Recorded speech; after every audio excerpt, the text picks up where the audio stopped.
एक है पूर्ण सत्य, एक है असत्य, और एक तीसरी अवस्था है अर्ध सत्य, हाफ ट्रूथ।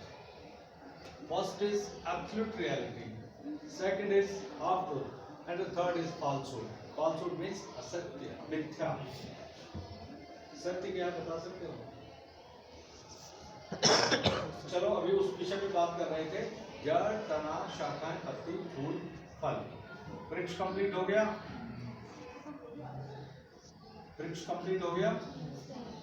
ये जो 12वीं कक्षा है इसमें जीव विज्ञान विषय है, और जीव विज्ञान में एक वनस्पति विज्ञान और दूसरा जंतु विज्ञान, जूलॉजी एंड बॉटनी।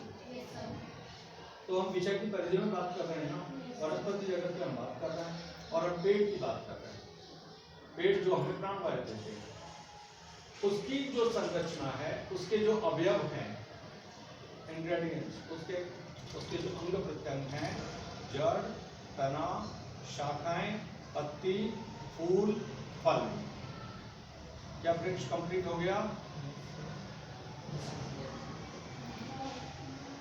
अभी शंका है ऐसे? और जो नोड और internode. Node and internode. What is that? Sir जो इनकी बड़ी होती है ना, वो छोटी-छोटी शाखाएं होती है जिसमें पत्तियां होती हैं, जिससे वो नए ब्रांचेस बनाते हैं। नो सर, वो तो शाखाओं का ही अंग है, नॉट एंड इंटरनोड। अब गुंठन जिसकी बात कर रहे हो, गुंठन, अवगुंठन, ओके, ग्रंथियां जो पड़ जाती हैं। नो सर, प्लीज बैठे, आप बोलिए, जल्दी बोलो। हैं? हाँ हाँ बोलो, आत्मविश्वास से बोलो। झूठ है मतलब गलत है, उससे हमें कोई मतलब नहीं, कोई आपको कोई दंडित नहीं कर रहा, बस बोलते चलो। हाँ कंप्लीट हो गया। है? कंप्लीट हो गया। नो सर, बीज, seed which sprouts the plant, okay, जड़, तना, शाखाएं, पत्ती, फूल, फल और बीज। Without seed, how can you produce a plant? Can you? No. You need to have a seed. बोए पेड़ बबूल का तो आम कहाँ से होए? ओके सर, तो जिस चीज का सीड है उसी के फल लगेंगे। तो सत्य क्या सिद्ध हुआ कि अगर आम की गुठली आपने बोई है तो उत्पत्ति के बाद फल लगेंगे, तो वो आम के ही फल आएंगे, बबूल नहीं आएंगे। और बबूल बोया है तो उसमें आम नहीं आएंगे। ये जितने बालक बालिकाएं बैठे हैं, कैसे पता लगाएं कि इनके अंदर 5 ये और 5 ये कितने हुए साहब? 10। अब कितने हो गए?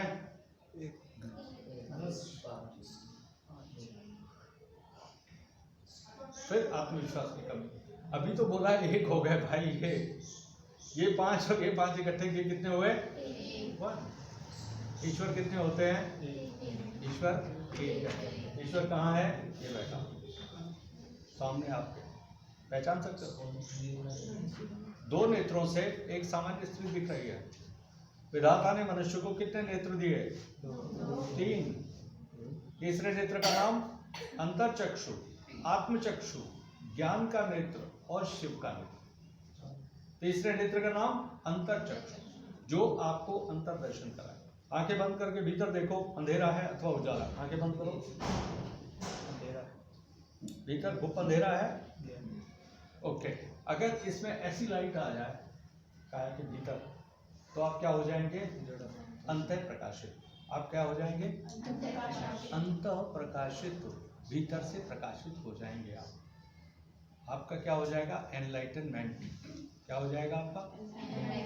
Self enlightenment. क्या हो जाएगा? स्व प्रकाशन, आत्म प्रकाशन। आपकी आत्मा को प्रकाशित कर दें। आत्मा प्रकाशित हो सकती है?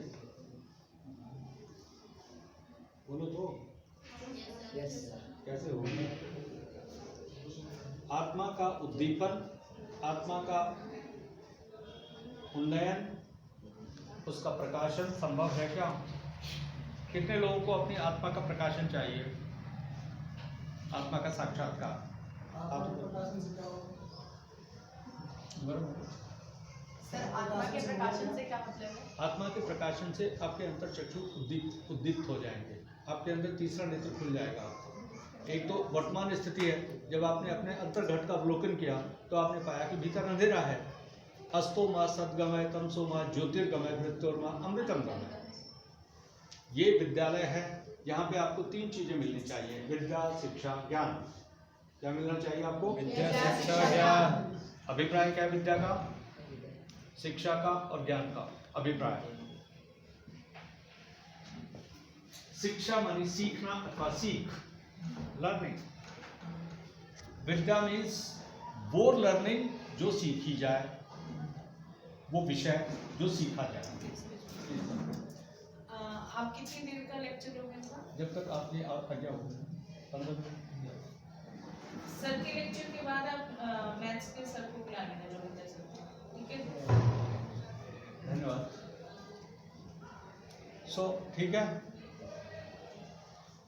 अगर तीसरा नेत्र खुल गया तब क्या होगा? एक नई स्थिति पैदा होगी। 2 नेत्रों से आप सिर्फ स्थूल जगत का वही हिस्सा देख सकते हैं जो प्रत्यक्ष दृष्टिगोचर है। जो अप्रत्यक्ष है, जो दृष्टिगोचर नहीं है, उसकी बात की जा रही है, जिसके लिए भारत जाना जाता था। भारत का तात्विक अभिप्राय बता सकते हो? भारत का संधि विच्छेद करो तो 2 शब्द मिलेंगे। संधि विच्छेद करो जरा। भारत एक शब्द है ना, इसका संधि विच्छेद करो, जल्दी जल्दी करो, आपस में बातें नहीं करेंगे। भारत एक शब्द है, आपके देश का नाम, इसका संधि विच्छेद करो। भारत, ठीक है। भा माने आभा, आभा माने प्रकाश, रथ माने लीन, प्रकाश में लीन। अभिप्राय क्या निकला? प्रकाश में लीन। That's the meaning of the country. That is enlightened, प्रकाशित, प्रकाशमान। ओके, तो भारत में कहीं प्रकाश दिखाई दे रहा है? जब हमारे भीतर अंधियारा है तो हम उजाले की उत्पत्ति कहां से कर सकते हैं? नकली उजाले से हम काम चला रहे हैं। हमें चाहिए असली उजाला। एक उजाला वो सूर्य का प्रकाश, चंद्रमा का प्रकाश, विद्युत का प्रकाश, ठीक है सर, जो प्रत्यक्ष है। हमें चाहिए ऐसा प्रकाश जो अप्रत्यक्ष का दर्शन कराए। सृष्टि की उत्पत्ति कैसे हुई, मनुष्य की उत्पत्ति कैसे हुई, जीवों की उत्पत्ति कैसे हुई, और फिर ये मृत्यु के बाद कहाँ चले जाते हैं। ये जो साइकिल है रचना पालन संहार का, रचना हुई, फिर पालन होता है, और फिर जीव का विनाश हो जाता है। तो सृष्टि में खंडन मंडन चलता ही रहता है। मनुष्य कहाँ से आया और मृत्यु के बाद कहाँ चला जाता है, मनुष्य यहाँ पर विद्यमान क्यों है। अब एक इतना बड़ा क्रांतिकारी परिवर्तन धरती पर हो गया है कि मनुष्य में से एक और मनुष्य की रचना हो गई। ये जो जितने जीवधारी बैठे हैं, इन्हीं में से इनकी मृत्यु भी हो जाएगी, इन्हीं में से इनका पुनर्जन्म भी हो जाएगा। बोलो, ऐसा हो गया। मनुष्य में से मनुष्य का उदय हो गया। अगर हम जीवों की रचना देखें तो हम पाते हैं कि एक कोशिकीय प्राणी इज अमीबा, फिर द्विकोशिकीय प्राणी, फिर बहुकोशिकीय प्राणी, फिर जलचर, फिर थलचर, फिर उभयचर यानी एम्फीबियंस, ठीक है साहब। फिर उसके बाद नभचर, गगन में विचरण करने वाले, जलचर, थलचर, उभयचर, नभचर, फिर हो गए मैमल्स और चौपाई, फिर चौपाई के बाद फिर दुपाई, दुपाई के बाद फिर वानर, वानर के बाद नागयोनि तक हम आ गए वानर को, ठीक है साहब। जीवों की उत्पत्ति का ये क्रम हमने देखा। अब साहब एक बहुत बड़ी घटना घट गई। 5 मई 1970 को गुजरात के नागौर गांव में सूरत के समुद्र तट पर एक सामान्य स्त्री मेडिटेशन में बैठी और वह अंदर प्रकाशित हो गई, और ट्यूबलाइट की भांति अंदर से प्रकाशित हो गई, जल गई, और जलने के बाद उसमें से ठंडी ठंडी हवा आ गई। कमाल हो गया। ये श्री माता जी का चित्र आपके सामने है। इसमें संपूर्ण देवलोक समाहित है, पूरा ब्रह्मांड इसमें समाहित है। राम, कृष्ण, दुर्गा, लक्ष्मी, गौरी, शिव, पार्वती, दयानी, भवानी, शिवानी, हिमानी, मोहम्मद साहब, ईसा मसीह, जो स्वर्ग से उतरे थे धरती पर, वो सब देवता, देवदूत और सारे के सारे गण जो हैं इसके भीतर समाहित हैं। ऐसी एक दिव्य शक्ति हमारे देश में अवतरित हो गई स्वर्ग से। स्वर्ग से का मतलब थी तो वो मानव रूप में, उसका रूपांतरण हो गया। अभी जैसे सारे कन्या और बालक बैठे हैं, इनके 2 नेत्र खुले हुए हैं। अगर इनका तीसरा नेत्र अंतर्चक्षु खोल दिया जाए तो ये शिव की स्थिति को प्राप्त कर लेंगे, जिसमें उनके सिर में से गंगा यहाँ से निकल रही है। भगवान शिव का चित्र देखा, गंगा कहाँ से निकल रही है? उनके जटायु से।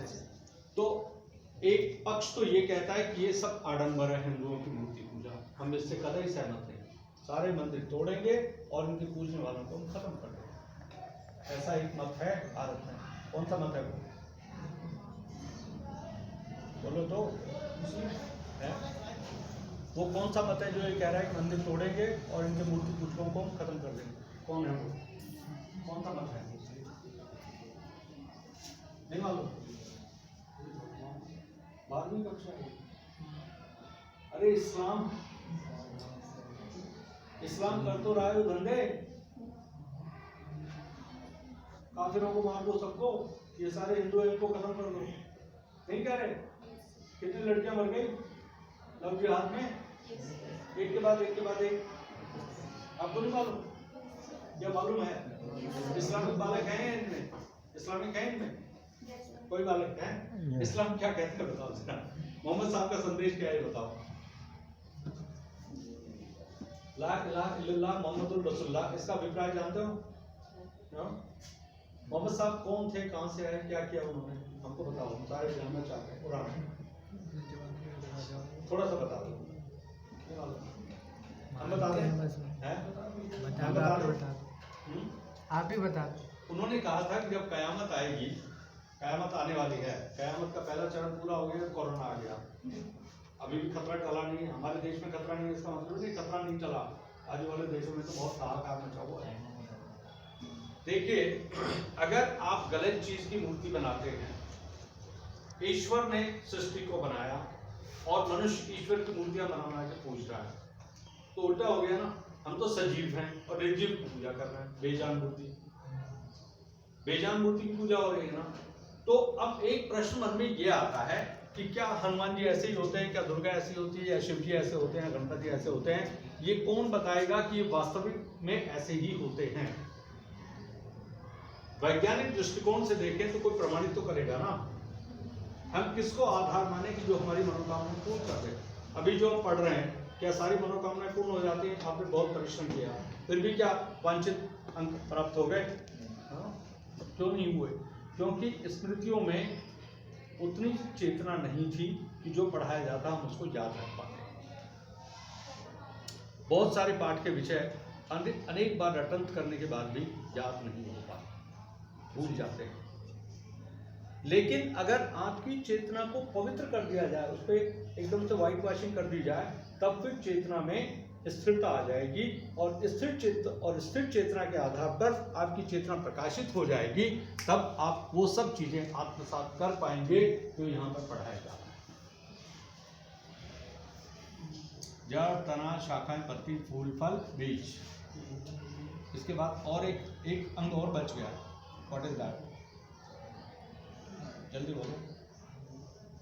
जड़, तना, शाखा, पत्ती, फूल, फल, बीज। इसके बाद क्या है? एक अंग और बच गया, मालूम क्या? बताओ तो जल्दी।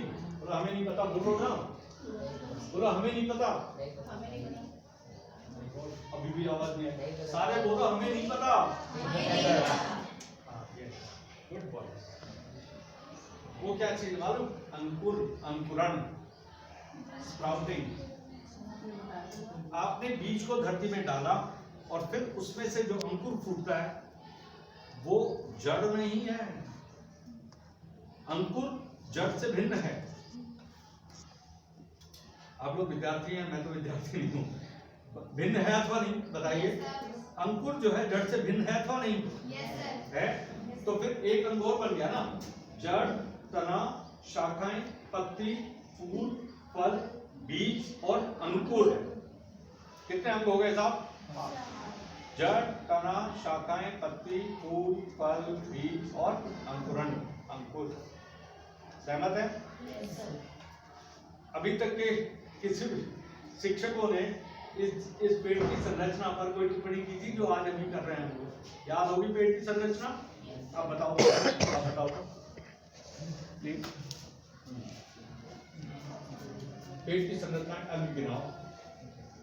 जड़, हम्म, तना, हम्म, फूल, जड़, तना, शाखाएं, पत्ती, फूल, फल, बीज, बीज, अंकुरण, अंकुरण। प्लीज बैठिए। क्या शुभ नाम है आपका? मुन्नी वर्मा, मुन्नी वर्मा।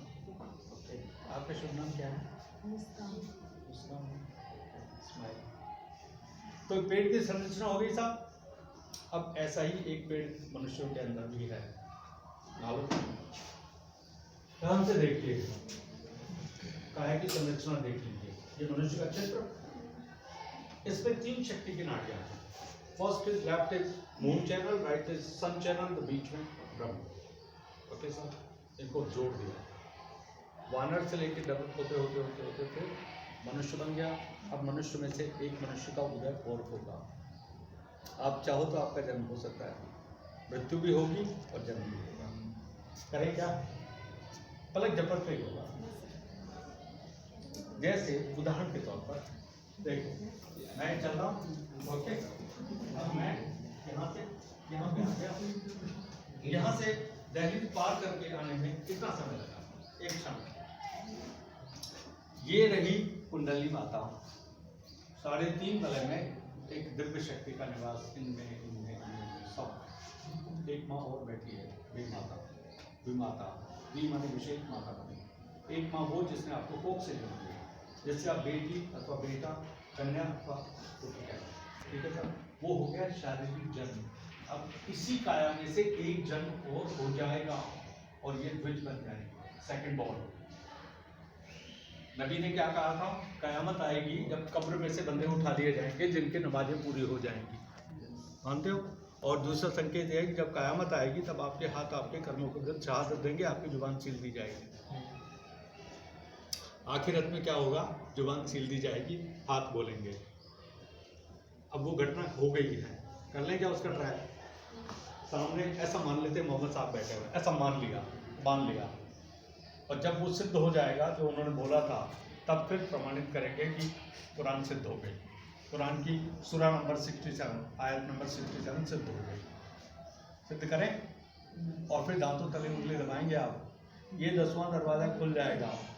इस बंगले के 10 दरवाजे, बीच पवन का खंबा, आवत जावत कछु न देखा, देखा बड़ा अचंभा। बंगला भला बना दरवेश, जिसमें नारायण परवेश। सुना है? नो? इस बंगले में पातर नाचे, मनवा तान लगावे, और सुरत निरत के बांध घुघरू, राग 3600 गावे। कितनी बड़ी बात। ये जो 7 कमल के फूल हैं, 7 हैं, वैसे 2 और हैं। एक कमल का फूल यहाँ पे है और एक यहाँ पे है। कुरान में उसका जिक्र है। कभी यहाँ के इस्लामिक बालकों की हम कक्षा लेंगे अलग से, क्योंकि ये लोग बेचारे कंफ्यूज हो जाएंगे। कुरान और इस्लाम पर हम लोग एक अलग कक्षा लेंगे ताकि आपको समझ आ सके। ये देखिए, the seed is here at the base of the spinal cord. This is your spinal cord, और उसके नीचे एक ट्रायंगुलर बोन है, सैक्रेड बोन, पवित्र अस्थि। उस पवित्र अस्थि में 3.5 वलय में, 3.5 कुंडल में एक दिव्य शक्ति का निवास है, जिस पर जब वो खुलेगी तो पता चलेगा कि ये कहाँ से आए थे, ये कहाँ से आए थे, इनकी गुणधर्म क्या है।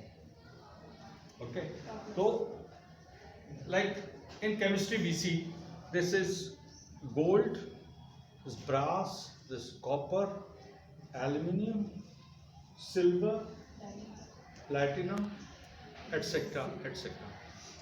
तत्वों का वर्गीकरण देखा होगा, और आपने उनकी संयोजकता भी देखी होगी। कार्बन की संयोजक 4 है, सोने की कितनी है, चांदी की कितनी है, ठीक है सर? तो वो जो संयोजकता है वो क्या इंगित करती है, बता सकते हो? थोड़ा सा बताएंगे। जो वैलेंसी है वो संयोजकता क्या इंगित करती है?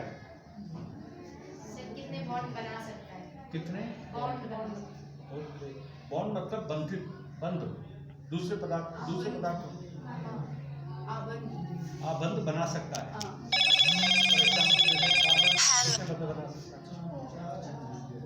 जैसे उसके साथ 4 हाइड्रोजन होते हैं। एक मिनट, हेलो, आपको बोलना है तो बीच में बोलिए। हाँ, अब प्लीज बताएं। हाँ, जैसे कि कार्बन के साथ 4 बन सकते हैं, जैसे कि कार्बन के साथ 4 हाइड्रोजन, 4 से 5 नहीं हो सकते। ओके, तो ये बन कार्बन का हाइड्रोजन के साथ जब मिलन होगा तो क्या चीज की उत्पत्ति होगी?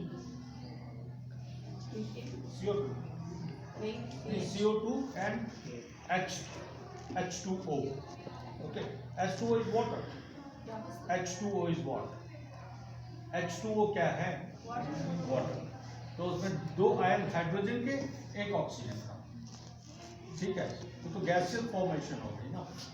लेकिन तत्वों के अंदर जो तत्व हैं ठोस, उनमें जो आबंध की आप बात कर रहे हो, तो कार्बन, थोड़ा सा और समझाएं, थोड़ा आप बता सकते हैं, आप समझाएं।